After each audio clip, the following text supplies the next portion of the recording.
going so far? Happy Sunday. The last time I made a Sunday video, sorry, most of the time I've been having work. So I had a day off, so I figured why not take a little bit of time, make myself a video. So today is going to be my review of the 2011 Starz TV show Camelot. Not the 1960s musical version with Richard Harris. No, this is the TV show that was just released this year. So, the plot of Camelot, just so you guys know, is based off the legendary King Arthur myth, and it covers the early years of King Arthur. So, let's get started. So, the show starts out with Uther Pendragon, who is one of the most powerful warlords, kings, whatever. He's one of the more powerful warlords in England. What happens is his daughter Morgan, who comes back to reclaim her place as heir to Uther's throne, assassinates him out of vengeance for essentially abandoning Morgan for like many years in her childhood, and assassinates him in an attempt to gain control of the throne. So, what she doesn't know is that Uther had a son. She had her half-brother named Arthur. Arthur, who at birth was taken away and raised by foster parents, specifically by his stepfather Egerton.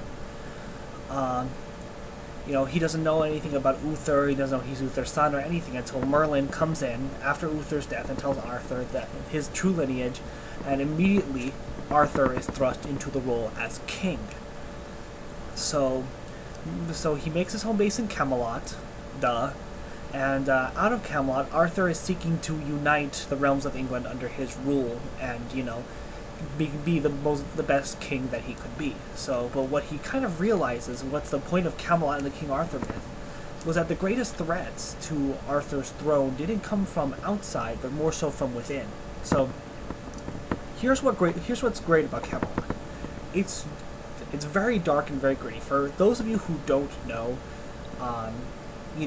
the King Arthur myths are pretty disturbing, dark shit. Like, there's sex, violence, betrayal, murder, incest, war, love triangles, the works, And Camelot doesn't shy away from this, doesn't shy away from the fact that the King Arthur myths are disturbing and are dark, and, and then these, dark themes are essential to the myth. And, another factor that they talk about is sorcery,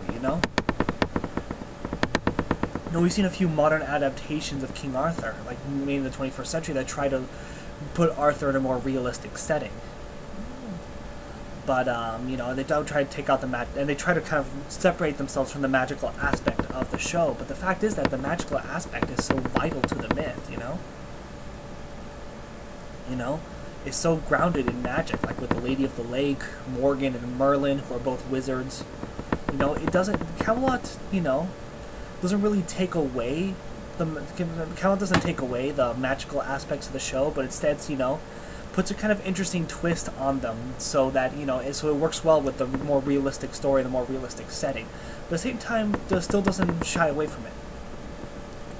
So one thing that I find really interesting about Camelot is Jamie Parker Bowles, who plays King Arthur. I'm not gonna lie, I was first kind of skeptical when I saw that he was going to play King Arthur. I was like, huh? That guy from Sweeney Todd, the romantic lead Sweeney Todd, he didn't seem to really have that presence to play King Arthur, to come into the role of King Arthur, a legendary figure, but but the moment that Bowles' portrayal of Arthur is actually really good, while first he starts out as kind of an immature young man, he grows into a figure of a king, a figure to be respected. And it's a believable transition, and he plays it remarkably well, kind of giving someone, he's not the most ripped person in the world, he's kind of very scrawny looking, and, but he has that presence of a king, which is kind of hard to do, but he pulls it off really well. Another, the two scene stealers, though, are Joseph Fiennes, who plays Merlin, and Egerton, who plays Morgan.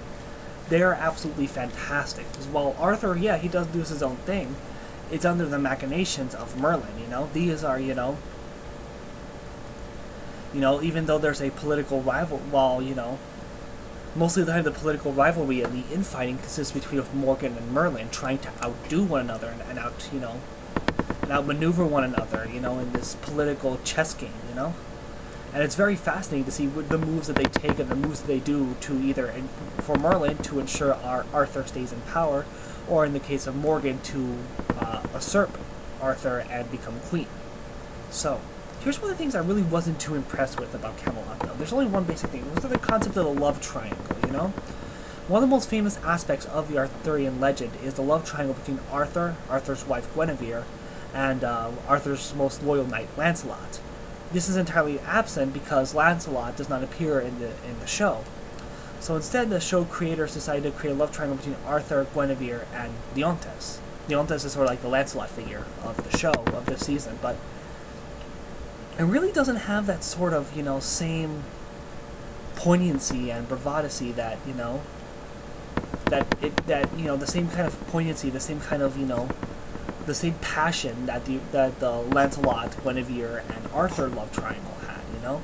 It really doesn't have that poignancy, it doesn't really have that, you know? And it's sort of like, it's kind of introduced in the beginning, but it's completely sort of ignored to like the last 3 episodes when it becomes relevant, you know? And, you know, plus it kind of lacks that sort of, like I said, it lacks that sort of intensity, that controversy, that passion that the Lancelot, Guinevere, and Arthur love triangle had. But what's kind of sad though about Camelot was that, you know, the first season is ultimately the last. Starz said that they are going to renew the season because of difficulties with trying to, you know, for the schedules with 3 main stars who are Jamie Parker Bowles, Ralph Fiennes, and Eva Green. So we won't see any Knights of the Round Table, nor Mordred, no Quest for the Holy Grail, no nothing. You know, which is kind of a shame, you know, which really kind of sucks because at least with like Mordred and the Knights of the Round Table, they set that up in the finale. And it's kind of like, you know, they set those kind of events into motion for those things to happen, and it just kind of sucks that we won't see that progress any further, you know? You know, we can, there could be endless possibilities into what happened with Camelot and how the show would have continued, but, you know, for now, well, for always, we're kind of just have to enjoy what Starz did, you know? And it kind of, you know, it took Camelot, made it what it truly was, and it was really, you know, to say that the show overall is extremely entertaining. And Starz did a fantastic job, but it kind of leaves you hanging for more. Which is, not, of course, not the show's fault, you know? Nothing like the writing or anything, it's just the show couldn't go on, so... Yeah, that's pretty much it for now. This is, you know, I'll probably be doing a list of 5 here pretty soon. I'm still working out a few ideas, brainstorming about what the next list of 5 is going to be. And my next video, and I'll post up my next review next week. Alright guys, I will talk to you later. Peace.